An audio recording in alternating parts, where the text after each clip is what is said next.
सावधान सावधान सावधान, ये जानकारी आपको भारतीय तटरक्षक की तरफ से दी जा रही है। समुद्र में तूफान आ रहा है।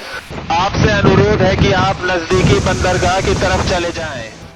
गुजरात में भारी बारिश और बाढ़ ने हाहाकार मचा रखा है। इसी बीच गुजरात पर अब चक्रवात असना का खतरा मंडरा रहा है। इस चक्रवात की वजह से कच्छ और सौराष्ट्र में भारी बारिश की आशंका है।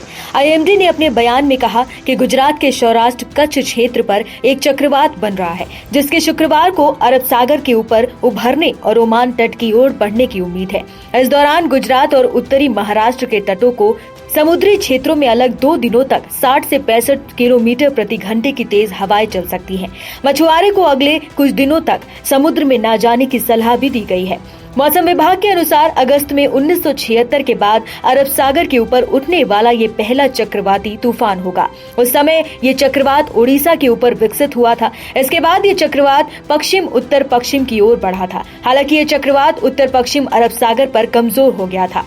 आईएमडी के अनुसार अरब सागर के ऊपर अगस्त के महीने में चक्रवाती तूफान का विकसित होना एक दुर्लभ गतिविधि है। 1944 में भी अरब सागर में एक चक्रवात इसी समय बना था और उभरने के बाद तीव्र हो गया था। हालांकि बाद में वो समुद्र के मध्य में कमजोर हो गया था। इसके अलावा दक्षिण गुजरात तट के पास 1964 में एक छोटा चक्रवात विकसित हुआ था, जो तट के पास कमजोर हो गया था। पिछले 132 वर्षों के दौरान बंगाल की खाड़ी के ऊपर अगस्त के महीने में कुल 28 ऐसे सिस्टम बने हैं।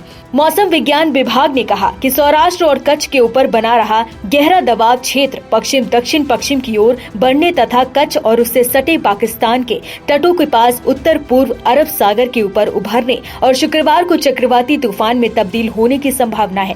जब ये चक्रवाती तूफान में तब्दील हो जाएगा तो इसका नाम असना रखा जाएगा। ये नाम पाकिस्तान ने दिया है। 2023 तक अगस्त में अरब सागर के ऊपर केवल 3 चक्रवाती तूफान विकसित हुए हैं। मौसम विभाग ने बताया है कि 1976 के बाद अगस्त में अरब सागर के ऊपर बनने वाला पहला चक्रवाती तूफान होगा। 1976 में चक्रवात ओडिशा में विकसित हुआ था।